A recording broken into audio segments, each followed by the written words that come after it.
प्रेम से बोले श्री सद्गुरुदेव जी भगवान की जय। बोल साचे दरबार की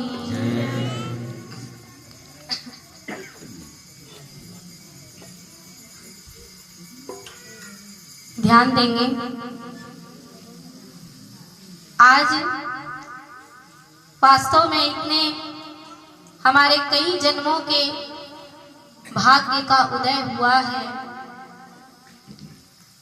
जिसके वजह से आज ऐसा सुंदर अवसर हमें प्राप्त हो रहा है।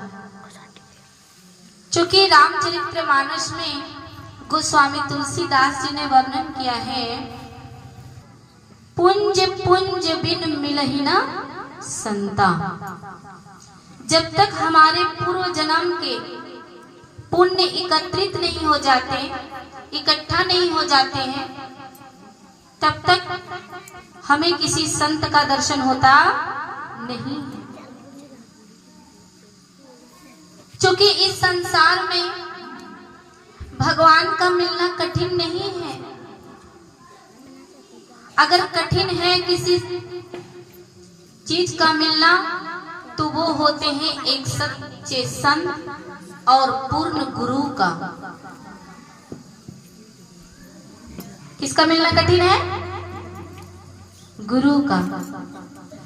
क्योंकि गुरु हमारे जीवन में क्या काम करते हैं कि हमें अंधकार से निकाल करके प्रकाश की ओर ले जाते हैं। किधर ले जाते हैं? प्रकाश की ओर। क्योंकि हम जितने भी मनुष्य हैं सब अंधकार में जी रहे हैं। क्योंकि देखिए, एक अंधा व्यक्ति कहीं पर किसी के मुख से सुना कि सूर्य जो है, इस सूर्य से संसार की सारी वस्तुओं को देख सकते हैं। सूर्य का प्रकाश इतना तेज है कि जिसके उजाले में हम बहुत सारी वस्तुओं को देख सकते हैं। और अगर अंधकार हो तो हमें कुछ दिखाई देता नहीं है। बेचारा अंधा व्यक्ति था, उसे कुछ पता नहीं चला। उसने सोचा कि अगर मैं सूर्य की तलाश कर लूं तो मैं सब कुछ देख सकता हूं। क्या सोचा? कि अगर हम सूर्य हमें मिल जाए तो हम सब कुछ देख सकते हैं। चूंकि अंधा है, वो कभी सूर्य देखा ही नहीं था। अब वो सूर्य की तलाश करने लगा। कभी इधर भटकता है, कभी उधर भटकता है। कोई आंख वाला व्यक्ति ने जब उन्हें देखा तो पूछते हैं, अरे भाई तुम क्या ढूंढ रहे हो? बहुत देर से भटक रहे हो। तो कहते हैं, मैं सूर्य ढूंढ रहा हूँ। सूर्य ढूंढ रहे हो? कहते हैं, कौन सा सूर्य? कैसा सूर्य? कहते हैं, वो सूर्य जिसके प्रकाश में सभी संसार की वस्तुएं दिखाई देती हैं। मैं उस सूर्य को ढूंढ रहा हूँ जिसको रवि के नाम से जानते हैं, भास्कर के नाम से जानते हैं। मैं उस सूर्य की तलाश कर रहा हूँ।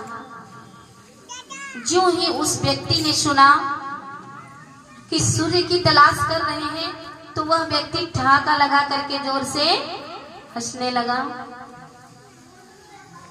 कहते हैं, अरे मूर्ख, तुम्हें सूर्य ढूंढने की जरूरत नहीं है। अगर तुम्हें ढूंढना है तो किसी ऐसे डॉक्टर को ढूंढो जो तुम्हारे आंख का इलाज कर दे। जब तुम्हारा आंख का इलाज हो जाएगा तो सूर्य स्वतः ही तुम देख पाओगे। उसे कहीं ढूंढने की जरूरत नहीं होगा। यही मूर्खता, वो जो व्यक्ति, जो अंधा आदमी सूर्य की तलाश करने के लिए निकल पड़ा, ऐसे ही हम लोग भी अंधकार में आज तक भटक रहे हैं। हम भी भगवान के तलाश में कभी मंदिर में भटकते हैं, कभी मस्जिद में जाते हैं, कभी गुरुद्वारे में जाते हैं, हर जगह जाते हैं, लेकिन विचार नहीं करते कि अगर हमें एक सच्चे संत मिल जाए, अगर सच्चे सदगुरु मिल जाए तो परमात्मा को कहीं ढूंढने की जरूरत नहीं है, वह स्वतः ही हमारे अंदर विराजमान है। और जैसे ही हमारे उस आंख का ऑपरेशन हो जाएगा तो हमें परमात्मा स्वतः ही दिखाई देगा। क्यों? क्योंकि परमात्मा को हम इन आंखों से नहीं देख सकते। अच्छा, परमात्मा कहाँ रहते हैं बताइए? भगवान कहाँ है? हैं? नहीं पता है। आप लोग से पूछेंगे भगवान कहाँ है तो क्या कहेंगे? हर कोई कहते हैं कहाँ है भगवान? हृदय में है। वैसे तो बाहर भी है, हृदय में भी है। अगर लोग पूजा करने जाते हैं तो बोलते ना कहाँ जा रहे हो, भगवान कहाँ है? हृदय में है, अंदर। तो अंदर का भगवान को देखने के लिए हमें ये बाहर वाला आंख जरूरी नहीं है। कौन सा आंख चाहिए? अंदर की आंख। आप लोगों ने भगवान शंकर का कैलेंडर देखा है, फोटो, तस्वीर? उसमें उन भगवान शंकर के कितने आंख हैं? कितने? 3 हैं, है ना? 3 आंख। ओ भगवान शंकर के पास ही केवल 3 आंख नहीं है, हमारे पास और आपके पास भी 3-3 आंख दिए हैं भगवान ने। लेकिन ये 2 आंख से तो पूरा दुनिया को देखते हैं, लेकिन जो मन की आंखें हैं, जो हृदय का आंख है, वो आंखें बंद पड़ा है। कैसा है? कैसा है? बंद पड़ा है। हम नहीं बोल रहे इस बात को, तुलसीदास जी ने कहा, हमारे महान पुरुषों ने कहा है। क्या कहा?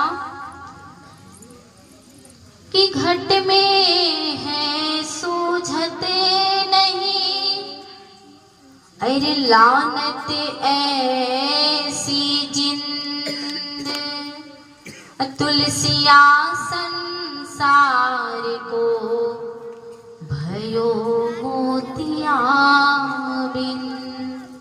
मोतियाबिंद का नाम सुना है आप लोगों ने? क्या होता है मोतियाबिंद? आप लोग को हिंदी समझ में आ रही है?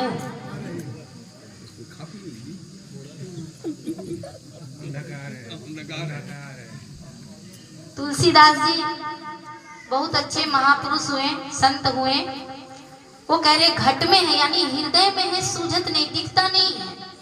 ऐसी जिंदगी को धिक्कार है कि परमात्मा अंदर रहते हुए भी हम लोग आज तक देख नहीं पाए। धिक्कार ऐसी जिंदगी को। और कहते हैं 1-2 हो तभी तो समझाऊं, जब पूरे संसार को ही मोतियाबिंद हो गया है। तुलसिया संसार को, पूरे संसार को मोतियाबिंद हो गया है। वो कहते हैं ना कि मैं के ही समझाऊं जगत सारा अंधा, मैं के ही समझाऊं जगत सारा अंधा, मैं के ही समझाऊं जगत सारा अंधा, के ही समझाऊं जगत सारा अंधा, मैं के ही समझाऊं जगत सारा अंधा। एक दो होते तो उन्हें समझाते, एक दो होते तो उन्हें समझाते, एक दो होते तो उन्हें समझाते, एक दो होते तो उन्हें समझाते। दुनिया भुलाए गए पिटवा के धंधा, दुनिया भुलाए गए पिटवा के धंधा, के ही समझाओ जगत सारा अंधा, मैं के ही समझाओ जगत सारा अंधा, मैं के ही समझाओ जगत सारा अंधा, मैं के ही समझाओ जगत सारा अंधा। तो कहते हैं मैं 1-2 होता तभी तो समझाता, जब पूरा जगत ही अंधा है तो किसको समझाएं? तो मोतियाबिंद हो गया है पूरे संसार को। यानी जो हमारा तीसरा नेत्र है ना, यहाँ पे होता है। कहाँ पे? यहाँ पे।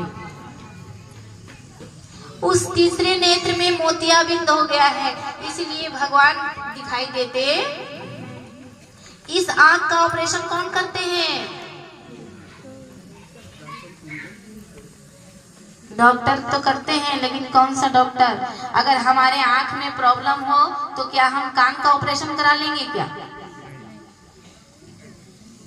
चलेगा? तो दिक्कत तो हमारे आंख में है, तो आंख वाले डॉक्टर के पास जाएंगे ना। और ऐसे डॉक्टर के पास जाएंगे जो ऑपरेशन भी करता हो। ये नहीं पता चला कि उल्टा सीधा डॉक्टर के पास चले गए तो पता चला कि और इलाज क्या कराएंगे, पूरा बीमारी का घर लेके चले आए। तो इस यहाँ पर जो नेत्र है मोतियाबिंद, उसका इलाज पूर्ण गुरु करते हैं। वो गुरु का अधिकार है जो हमारे मोतियाबिंद को हटा करके हमारे हृदय में जो ब्रह्म व्यापक है, जो स्थित है, उस ब्रह्म का साक्षात्कार कराते हैं, उन्हें लखाते हैं। कौन? सदगुरु रूपी डॉक्टर। जब तक उस परमात्मा को नहीं जानेंगे, जब तक हमें आत्मा का बोध नहीं होगा, तब तक हमारा जीवन सार्थक नहीं होगा।